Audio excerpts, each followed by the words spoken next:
Welcome, this is Jane Gardner, and welcome to the Business of At-Home Business, where we're talking about the Home Biz Startup TV, where we're going to be talking about how to start, run, and grow a home business.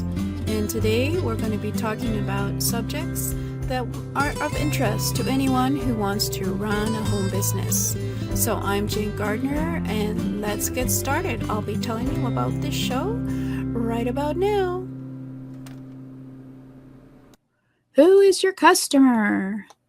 And that is the most critical thing. Besides figuring out what the solution that you have for your potential customers, knowing who your customer is important because they, of course, are your business. So on World Domination Wednesday, we talk about you and your customers. We want to talk about knowing how to define what your customer wants, which we did last week or the week before. And then you give your customers what they want. You keep those customers with your customer service, and then you keep growing your business with more customers by also having happy customers who refer you on to other customers. So that's what we'll be talking about. So far, we've been talking about defining what your customer wants. But of course, first I forgot to tell you who I am. I'm Jane Gardner, and I work with my husband in our home-based structural engineering company for the last 20 years.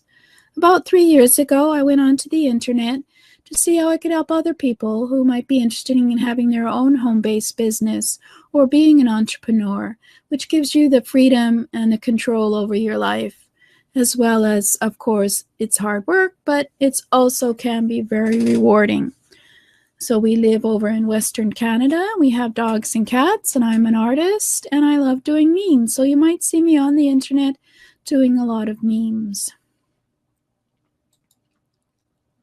So last week, we discussed some of the factors that you need to think about when you're looking at who your ideal customer is for your business. The first week, we looked at your business and your products or service and asked, what is the benefit of your product or service, and how is it a solution for your ideal customer? So, for example, we are using a wrinkle cream product, and of course, the benefit to the customer is that they won't have wrinkles. As well, it's a monthly subscription, so they don't have to go out and shop for it. And also, what was the other thing? Oh, you only have to put it on once a day. So you don't have to carry it around in your purse. Yes, it's probably women is the majority of the audience for wrinkle cream. And of course, don't assume. Always do your research. So we're going to have a look at some places you can have an idea of research on where you can go. So we had a look last week at some of the factors that you look at in order to define who your customer is. So we looked at demographics, where they are, what their age is, and female or gender or male gender, etc. As well as we looked at geographics. You could probably find more people needing a wrinkle cream in the southern states or southern hemisphere than you would in the northern hemisphere, where up here we don't get as much sun. And then we looked at psychographics, which is looking at your culture, looking at their habits and looking at their behavior and the things that they believe in. So, for example, I would probably have to be very desperate in order to get a wrinkle cream because I'm not in the habit of using much makeup, as you can tell, and I'm not planning to do it now because I'm 58 years old. I'm using a little bit for the TV, etc., etc. So you have to look at who is your customer and what do they want, and can you solve their problem or can you fulfill their need? For example, if they wanted ice cream and you were an ice cream vendor. So let's have a look at some of the slides. We did finish off with psychographics. I'm wondering if maybe we should go have a look at that one again. See if I can get that slide up before we go on. because it is fairly detailed. Let's see where we are. I think, is that the right one? Yes, there we are. So let's just have a look at that again before we go on and have a look at some of the places that you can research. So, of course, the demographics is fairly obvious. It would be age, your gender, your location, that kind of demographics. Now, the psychographics are a bit more complicated and would require a bit more research. So that would be their interests, what they like, what they kind of marketing messages would they be interested in, and what their opinion is on various things, and their beliefs and their values.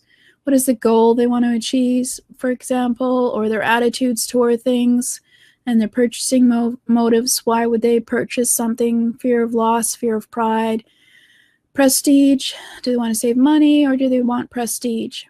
And they want to feel comforted and connected, or do you want to avoid pain? Personal characteristics, sometimes you can't not very easy to tell that, but you can sometimes have a look at some of the marketing messages out there and figure that out. And their activities, what do they do? What are their hobbies? Where do they go on vacation? What's their social class, for example? Are they professional or are they manual worker? So that would take up a whole course, I would think. But for anyway, so we'll go on now to World Domination Wednesday. And who are your customers? Your customers are those who want your solution to their problems, or they want your solution to fulfill their desire. There are 3.3 billion internet users online today, and from those people, I'm sure you can find your ideal customers who will come back and buy from you again and again. And I have a 4-week course to define your ideal customer. And so we have it's a 6-day, I'm changing that to a 6-day intensive to define your ideal customer so that you can get going on getting on your business. We don't want to take 4 weeks. So you have a look at your business, and then how does it solve your ideal customer's need or problem? And then you define your ideal customer profile we go over some of the places that you can go and find the demographics, the geographics, and have a look at the psychographics and some of the research sources for that in order to define your audience. And then how to use your research to craft your messages to your ideal customer. And then how to use tracking tools to measure the success of your messages. So my offer is over for early adopters, it's over at jgtips.com/customer profile, customerprofile. And over there, you will see that there's also 5 weeks of email discussion with me. You can go back and forth as you define your ideal profile. And we will have 6 days of 1 hour or an hour and a half discussion of things that you can do to define your customers. So by the end of a month, you should have had very detailed information about your customer. So that's what my offer is. So let's just continue on now. So last week we had a look at the demographics. You want to look at your age, location, your gender, your income, and your education and profession of your potential customers. Then you want to have a look at your psychographics, your personality, the attitude, the values, and the hobbies.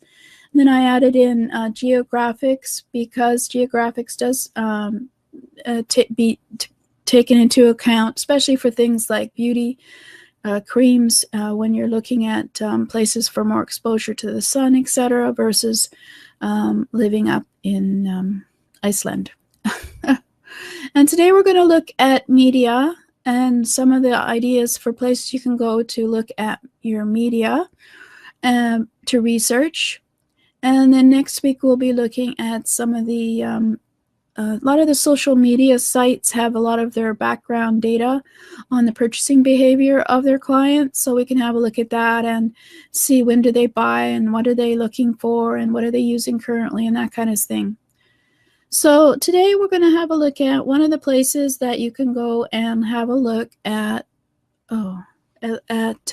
your research. But first, let's go past psychographics and just review again who our customer was. So we thought the customer was a lady between 45 and 65 who was a professional. She was a business corporate woman who was concerned about aging, and her salary is $100,000 and more. So the question then becomes, well, where does she hang out when she is not working? And sometimes that can be a bit tricky, but what you have to do is you can look at some of the magazines that she might be reading. TV this day isn't as relevant as much as the internet. I know there's a lot of reduction in the number of people who are watching TV, and certainly I don't think we can see too many statistics from that, or movies, but we can certainly find statistics on websites, which we'll do today. And a lot of the social media sites, they have analysis and insights in the back for anyone who is a business. So we can have a look at the social media and have a look at the insights there. And of course, if you're into something that has government research or white papers, I know I go to Kaufman.org, which has lots of reports about the trends in who is becoming an entrepreneur, for example. There's a lot of people in their 50s and above who are becoming an entrepreneur at a late age. And they have other research, for example, millennials and stuff. And also they had a report on people from Latin America and how many women there are becoming entrepreneurs.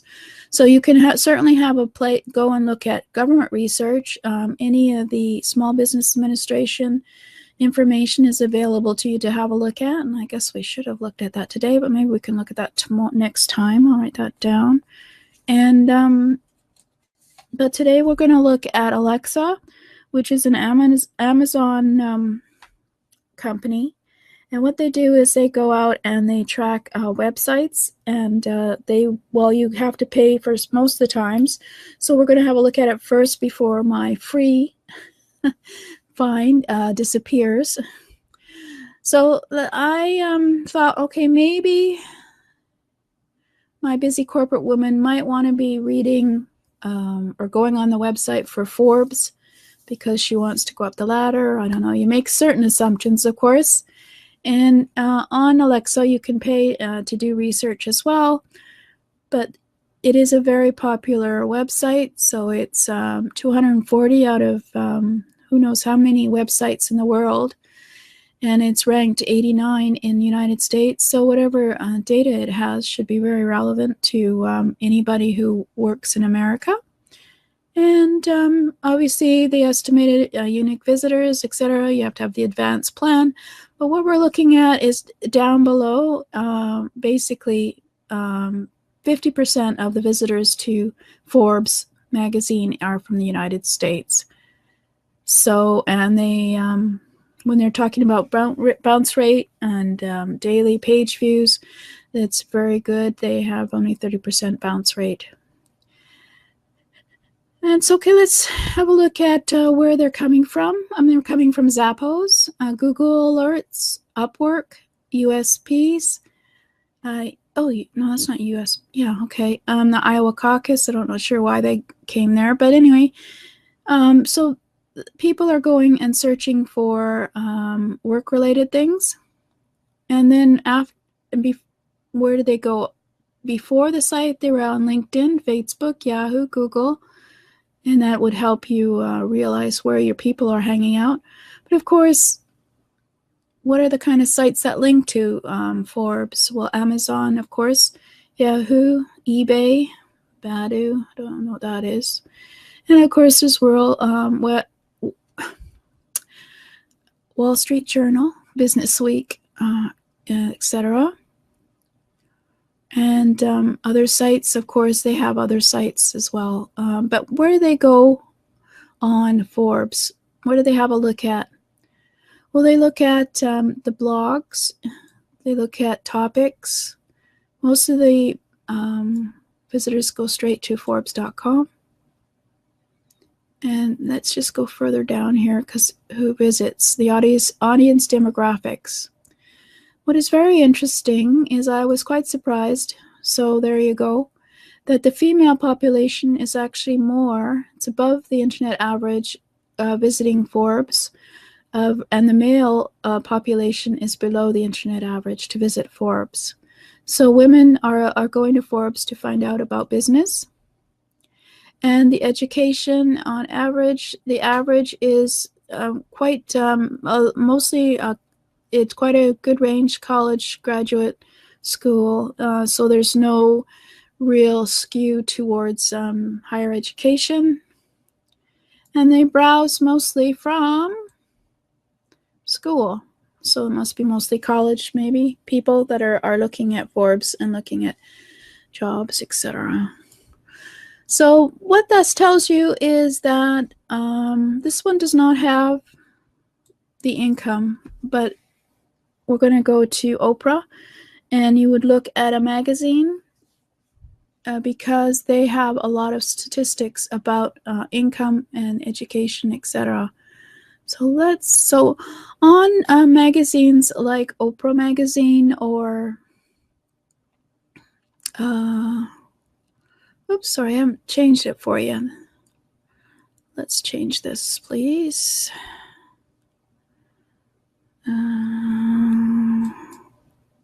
No, that's not it. Sorry about that. Well, I'll just show you what Alexa looked like. That's Alexa, and you just put in enter a site, and then maybe we should have a look at Oprah. I don't think it'll give me another choice after I've already done one, but for the free one. But if you're doing a lot of research on your customer, it's probably worth paying for.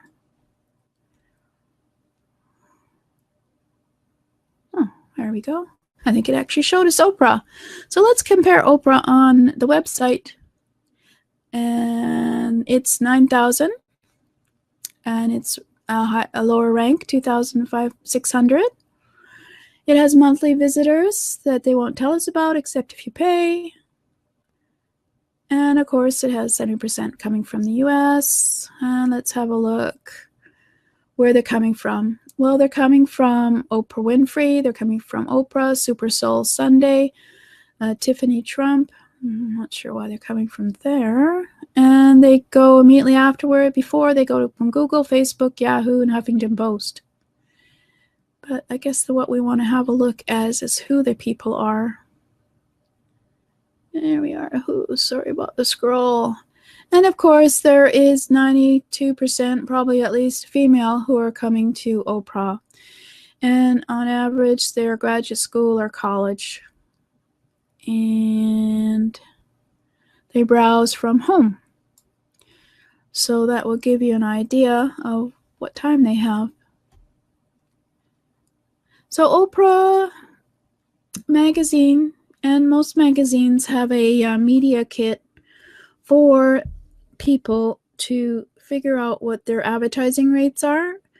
And of course, at the end of it, it tells you what their ads rates are, etc. But on the top of it, what's good is the demographics and the circulation and who the people are who are going to the magazine. So if this is your market, I guess I should have gone to Good Housekeeping or something, because they would have, well, I guess Oprah has wrinkle creams in there. Anyway, on Oprah, they have a media kit as well. Where'd it be here? I downloaded it here. Let's see if we can make it a little bit bigger or smaller. What is it? No, smaller. So we can see some of the stats. Okay, and they are always wanting to obviously have people buy advertising, so they're going to tell you quite a bit about their audience. Okay. And they tell you that they usually advertise or talk about beauty and style 23% of the time. They show you their editorial calendars so you could pick out when you wanted to advertise. And let's have a look at their desirable audience a bit closer. Okay, they have 10 billion circulation. Yeah, I think so. Or was that 10 million? Yeah, it must be 10 million, sorry. Circulation. And The medium age for the people who are reading is 50.5 age, and of course there's 88% female, 12% male, and the greatest average of people are over the age of 25 to 54, and then 55 plus is 39%, whereas 25 to 54 is 53%. So this might be a good place to advertise if you wish. And they also tell you what their income might be. 32% of them have 100,000 or over medium income. The medium is 66,000 for those of you on audio. And 71% of them have college education, and 60% of them are employed, and 28% are professional, and 38% have children in the household. 36% of them are Black African American, whereas there are 57% are white, 3% Asian, and 9% Hispanic. And I'll just tell you why we're looking at all this in a minute. They also tell you the kind of other magazines that they rank in terms of, like Essence has the highest audience, and then they're about third down from that. And they have developed a more African American reader with a average salary of $100K than Glamour, Redbook, and Real Simple combined. And the percentage of Oprah readers who are not reading are reading more, 95%, Self, 90%, Redbook, 86%, Real Simple, 83%, Glamour, 80%, InStyle, 82%, and Martha Stewart Living, 78%. So you could quickly say if you can't afford the rates at Oprah, you could probably consider going to one of those magazines. And they're very engaged audience. And of course, they're looking at how much growth they have. So they always have a growth in subscriptions. So it's the #1 women's lifestyle magazine with 2.3 billion in circulation. So then, of course, they go into their advertising rate. So you can do that for any magazine, hopefully. You could go and do Glamour. You could go do Redbook, and et cetera, and you could find out what the stats are for each of these magazines. And then have a look through the magazines and to see the kind of ads that are being put into the magazines. And knowing that what the kind of rates are from looking at the media kit, you know that there is a reason that people have put the ads, say for wrinkle cream, in that magazine. So this is the kind of place that we should go and do research. And next week we'll be going and looking at social media, because a lot of them have insights, especially Facebook has quite a large audience, so they're trying to get you to do advertising in social media, for example, at Facebook. So they'll give you, if you have a business account, they will give you some insights. So we'll have a look at Pinterest, Facebook, Twitter, maybe. Depends. If we're looking for wrinkle cream, I'll have to have a look and see if there's anything relevant first. So, but this is the way that you research your customer and decide who you want to market to and who wants your wrinkle cream. So, for example, of course, you want someone who has 100,000 salary, who's a corporate woman who is too busy to go and find a wrinkle cream and is quite happy to have a monthly subscription for a wrinkle cream at $30 a month. And Facebook really tells you those kind of things, especially because they want you to put ads in their Facebook. So we'll have a look at that next week, and that will be basically all about finding your ideal customer. Hope you found that useful, and subscribe at http://homebizstartuptv, which is homebizstartuptv.com, or go to bohb.com, which is the business of at-home business, to find out more information and start your business now, because We have plenty of resources over there, so see you there.